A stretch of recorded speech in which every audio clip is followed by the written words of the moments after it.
was still chatting within like... The fact that he survived still overwhelms Bills Mboijana. It is evident in his speech and body movements. Bills, popularly known as Butodene, literally meaning the one with a huge tummy, has been a radio presenter for a while now.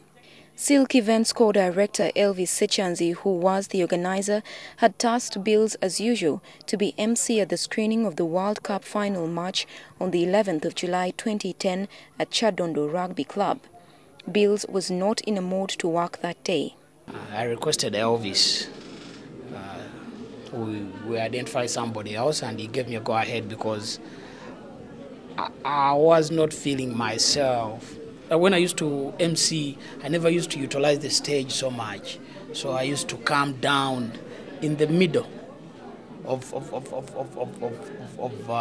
the audience where the people were seated, where the bomb blast went off itself. That's where I used to see it and do these activations. Similarly and strangely for a man who loves his bottle, Bills did not feel like taking alcohol that day, and maybe that is why he had a clear mind, enough to get through the rest of the evening that is now boldly ingrained in his mind. Before the game kicked off, he found on his phone a missed call from his boss, Bill Tibingana, and walked away to buy airtime to return the call. Tibingana was asking Bills Butodene to pick him up from the entrance so that they could watch the match in a group.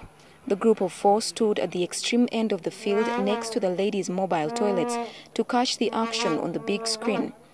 Butodene did not go back to the front seat he had initially occupied, and when the bomb went off in the 87th minute, it was that front area that was hit first. Bwah! Something very loud. Some funny noise I'd never heard of. But because I don't know what was on me on that day, I could not see Steven Tinker. Bill squat down. And actually, Bill stayed standing up. Moses was lying down. His friend, he recalls that he thought the sound was due to a power surge because of the foul smell that hung in the air. Smoke had also engulfed the surroundings. Butodene and Tibingana argued whether it was a bomb blast or a power surge caused by poor wiring. But when the smoke cleared and the match was still playing on the screen, they knew things had gone terribly wrong. Butodene immediately pulled Tibingana down to squat beside him, and that is when the second blast went off.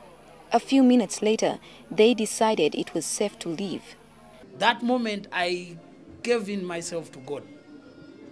I ran looking up in the sky, thinking that, expecting another bomb blast that should just take me up in the skies. I ran looking up, whereas trying to track the gate that leads us to Ginger Road, till when we reached outside. Butodene does not think the security was lax. As part of the organizing team, he scrutinized the area and says security was alert, or had been, until they were distracted during the first half break when some women fought near the entrance. He believes the terrorists took advantage of chaos when security moved to calm the women and entered the grounds. Like many other survivors, that evening changed his life forever.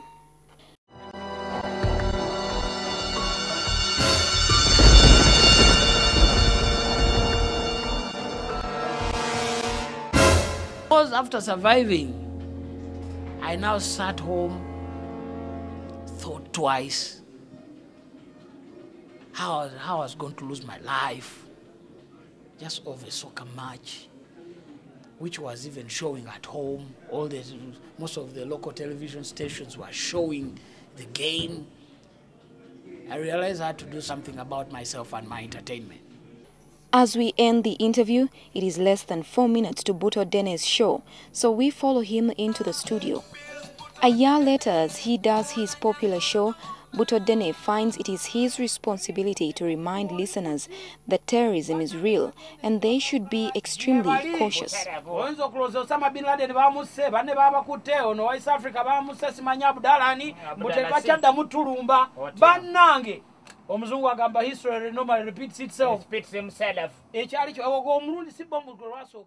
Josephine Karungi, NTV.